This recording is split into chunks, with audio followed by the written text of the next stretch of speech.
Et l'actu se poursuit sur Grand Lille TV avec un nouveau flash en ce lundi 13 mai. Ravi de vous retrouver en ce début de semaine et soyez les bienvenus sur votre chaîne d'info locale. On continue tout de suite l'info près de chez vous.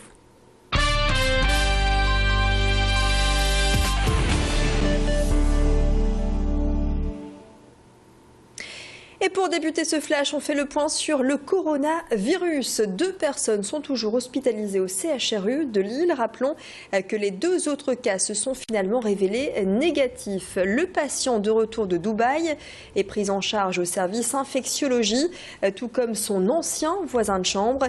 Et leur pronostic vital est engagé, mais il existerait tout de même des chances raisonnables de guérison. L'état du premier patient est stationnaire. Celui du second s'est aggravé ces dernières 36 heures et les antiviraux dont dispose l'équipe médicale ne seraient pas efficaces. C'est ce qu'a déclaré le chef du service réanimation cet après-midi. La situation reste donc sérieuse. De l'inquiétude, si c'est vis-à-vis des contaminations, etc., que ce soit au niveau du personnel, au niveau des patients, ou je dirais plus généralement dans la population, nous ne sommes pas plus inquiets que nous l'étions antérieurement. S'il s'agit du pronostic des patients, le pronostic des patients actuellement ne peut pas être clairement exprimé, mais il est tout à fait possible malheureusement qu'une évolution puisse être défavorable, de même d'ailleurs qu'elle puisse être favorable.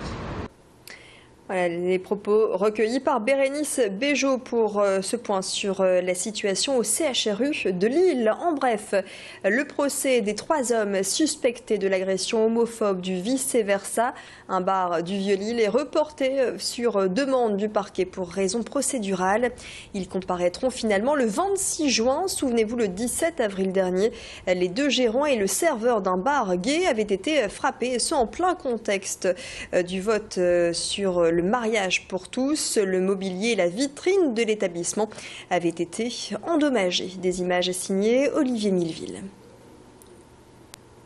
On poursuit ce flash avec ce préavis de grève déposé chez Transpol. Les conducteurs de bus et de métro, mais aussi les contrôleurs, seront en grève pour certains d'entre eux ce mardi. Une journée qui s'annonce marquée par de nombreuses complications sur les réseaux de transport en commun. Attention si vous êtes concerné. En cause, les négociations obligatoires annuelles. La direction propose 1% d'augmentation de salaire. Les syndicats en réclament 2,5%. Ce midi, les représentants des salariés et la direction se sont rassemblés, mais aucun compromis n'a pu être trouvé. Les syndicats qui annoncent un mouvement de grève historique pour la journée de demain. Les grands groupes financiers, donc Keolis en fait partie, ils dégagent énormément de bénéfices. Je pense qu'à la place de les redistribuer, de redistribuer ces bénéfices-là, récompenser un peu les salariés, je pense que ça ne ferait pas de mal. Ce n'est pas une gourmandise parce que vu le sacrifice que les salariés y font au quotidien, la production kilométrique, je pense qu'on est largement en deçà au niveau du salaire, au vu des responsabilités que chaque conducteur et conductrice ont. Et de son côté, la direction de Transpol souligne des difficultés financières pour l'entreprise et un contexte peu favorable. Écoutez le DRH interrogé par Marion Villette tout à l'heure au téléphone.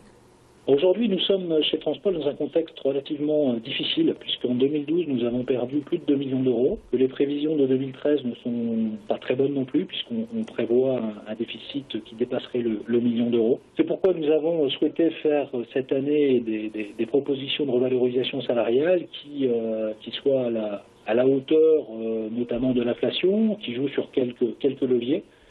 Mais nous ne pouvons, à notre sens, pas aller plus loin.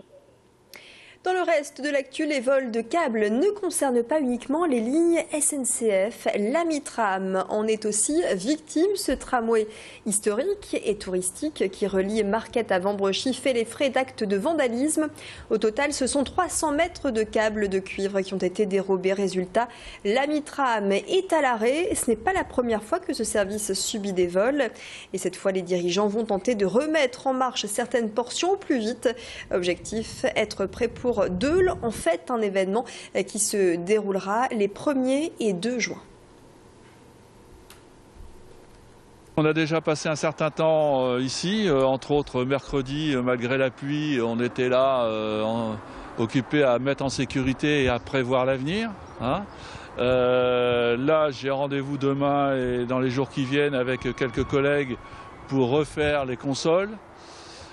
On a sauvegardé un morceau de câble qui va certainement nous permettre de le remettre en service.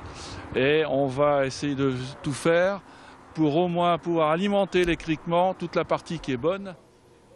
Et puis on termine avec cette visite de crèche aujourd'hui à Marcq-en-Barœul, une visite en vue d'un projet humanitaire au Maroc. 9 jeunes en réinsertion vont participer à l'aménagement d'une crèche dans un orphelinat. Concrètement, dès le mois prochain, ils y effectueront des travaux de peinture ou encore de menuiserie. La visite de ce matin à Marcq-en-Barœul avait pour but de leur donner des idées de concepts pour optimiser l'espace de la crèche installée à Essaouira, un projet solidaire et bénévole pour des jeunes de 18 à 25 ans en difficulté sociale, à l'image de Cédric et de Mickaël, surmotivés par l'expérience. Au moins, on peut voir comment aller la misère ailleurs. Parce que, voilà, on donne un coup de main aux autres et voir dans des autres pays comment ça se passe et que c'est pas forcément comme en France, ça pourra forcément que nous toucher. Enfin, là, on n'est pas encore parti et on verra une fois sur place. J'ai hâte de partir, en fait. J'ai jamais voyagé de ma vie. Et d'aider les gens en difficulté, pauvres, plus pauvres que nous d'ailleurs, ça m'intéresse, c'est ça qui m'a intéressé. Du réaménagement, de la peinture, j'ai pas de compétences particulières, mais je vais donner ce que je peux pour les plus pauvres.